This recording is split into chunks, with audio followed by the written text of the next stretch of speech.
Hi, my name is Lori Grow, and I'm co-owner at Shoreside Therapies. Today, we are talking with Lindsey Kingsley, and she is new to Shoreside, not a new therapist, but I'm so excited to get to know you today a little bit more and have our viewers get to know you as well. Lindsey, thanks for being here. Thanks. Thank you. Yeah. So I'll start with that first general question, and that's who do you help? Who's your ideal client? Sort of like your specialties, but who's that person that you want to work with?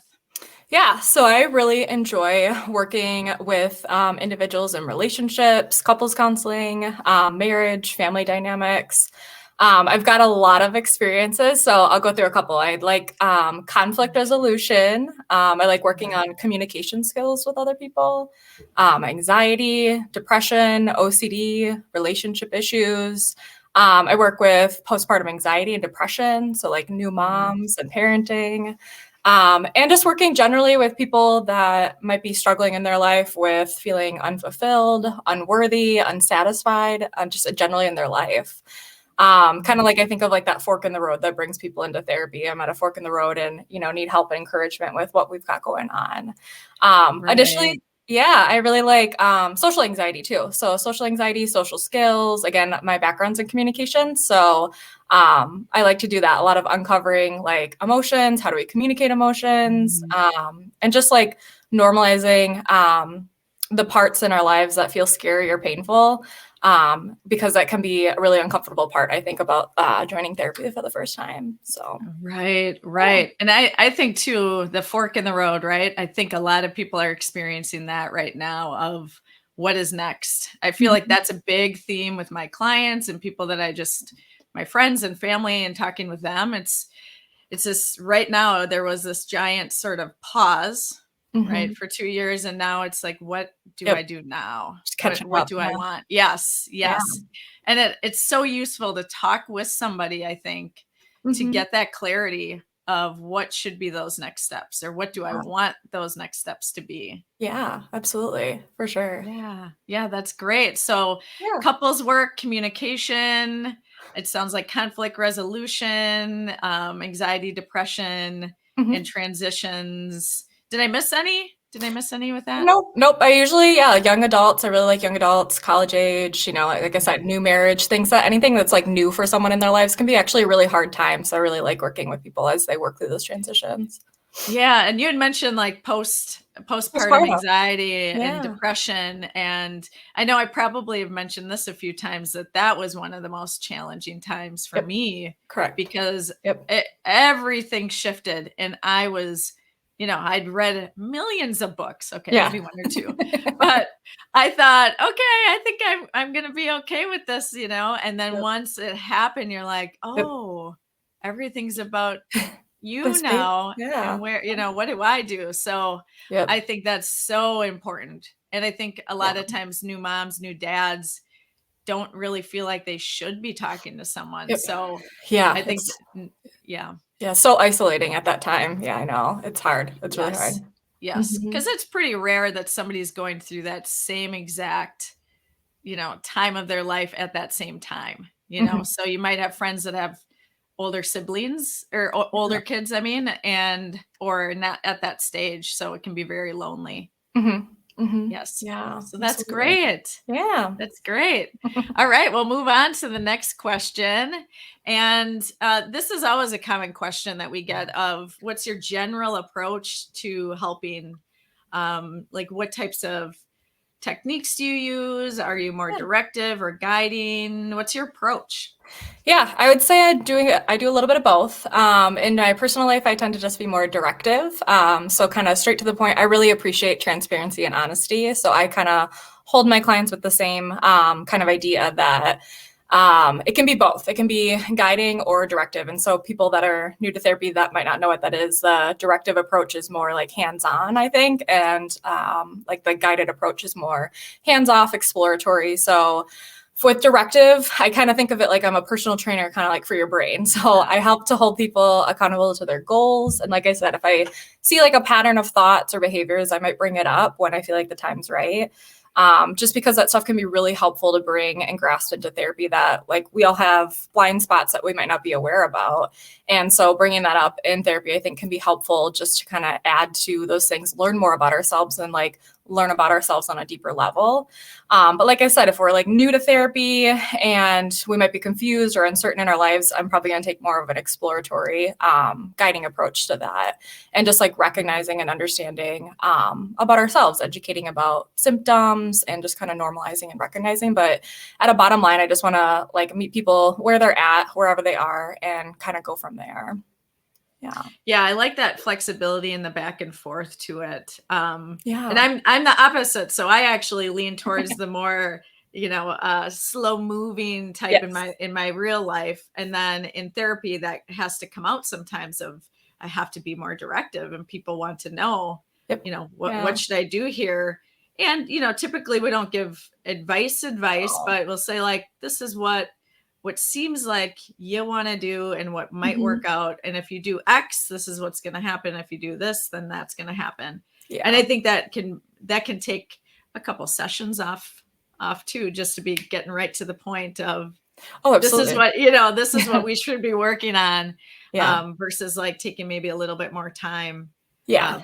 But I like that. I like that you're able to say like the client, it depends on what the client wants, what they need.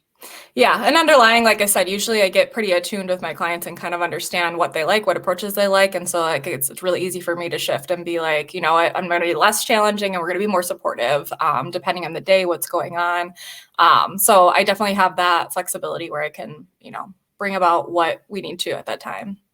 Yeah. Yeah. And just like a side note too, just, one thing that I think is really useful, and you probably agree, would be having that communication right there in the room. Oh, yeah. Yep. Right. Yep. Of Yeah. like, hey, I want a little bit more direction, or I want to sit with this for a while. Like, I don't want to be pushed yet. And that Absolutely. is so important. And it's good practice for the outside world. Yep. It's powerful. Yeah. Yep. So that's Yes. why I'm very direct, that I know myself very well in that sense, that like, if it doesn't work, just say it. And I will, first session usually ask that and just let them know, because then they can get a feel of like, knowing that it's the right intentions around like challenging is because I want you to meet your goals. I want you to feel like you're getting the most time out of our time together. Yeah. Right. That and that combination of caring and really wanting to help Absolutely. is a good combination.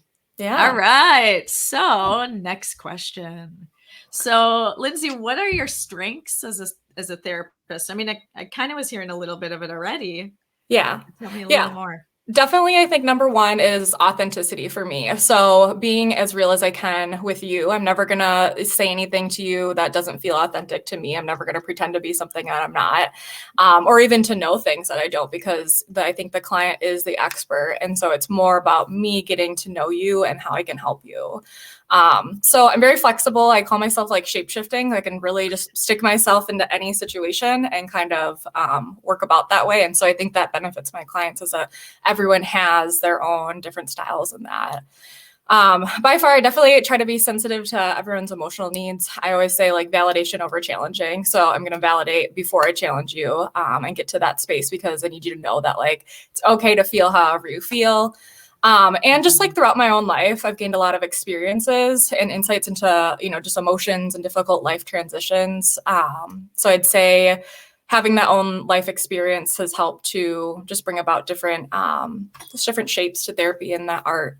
And then one of the things is humor. I use humor definitely when appropriate as a coping mechanism, because I think sometimes life gets really hard and we do need to laugh about things sometimes. And, it's hard. And, I think therapy can be such a, like a serious, deep situation sometimes, and that can make people really uncomfortable. So when it's right, when I get to know my clients, I do sometimes joke around, and they do appreciate that.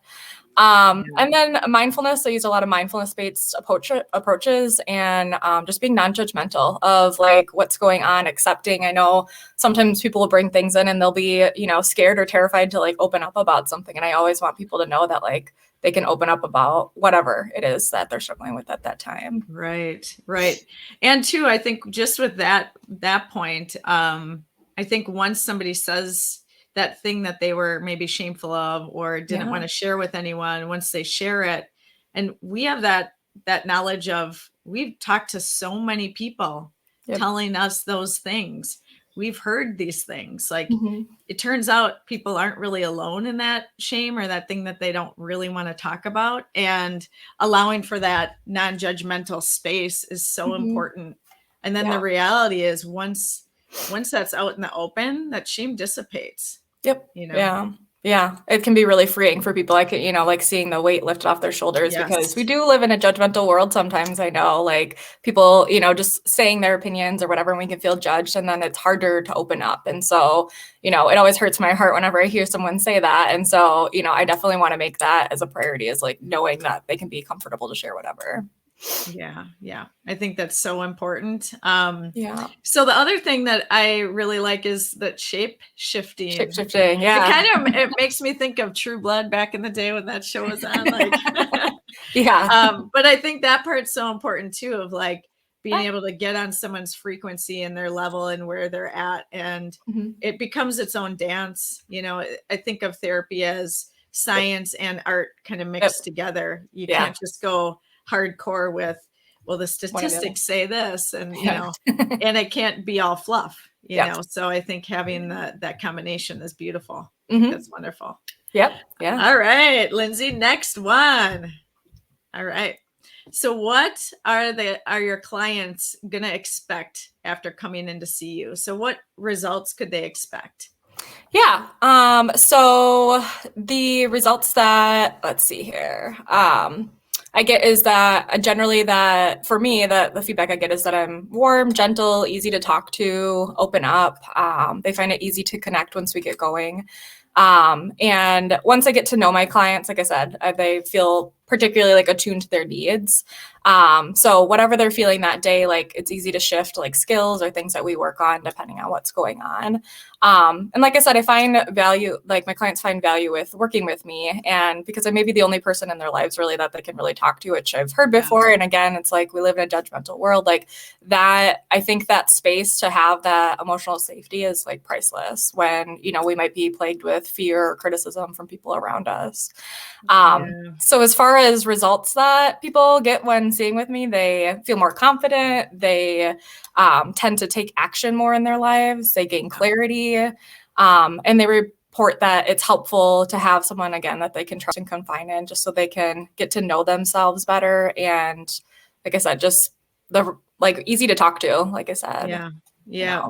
Yep. That things move quicker, right? Because I think a lot of times when somebody is coming to seek our services, especially when we're talking about like the fork in the road and potential transitions or something big has changed or happened, to me, like that can be a very stuck type of feeling, and you don't know what to do. And having some sort of direction that seems like it fits and makes sense for somebody allows them then to take those steps, whether they're big or small. And there might be small ones at first, but I mean, that's a huge thing. Some people will come in and say, right, like this has been going on for a long time and years and years and years. And then they start seeing you, and then then things are moving within a few months sometimes. Yeah. Sometimes sooner. Sometimes you have somebody that's like, I'm going to do this today, but Yeah. you never know. you never know. Yeah. So Lindsey, anything else that you would want a potential client to know about you that might be helpful? Yeah.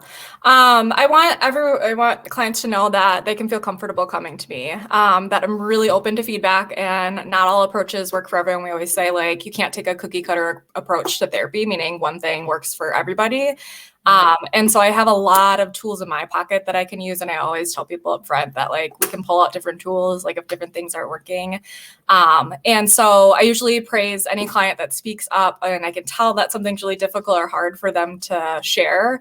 And I really appreciate that. So I always say, like, no need to be afraid to share anything within that setting. And I'm here for you. Like, I want to be someone's biggest cheerleader when they're going through really hard times, or I see that they're really struggling with something and then they're able to do it. Like, it's one of the most rewarding parts of our job, I think. Yeah.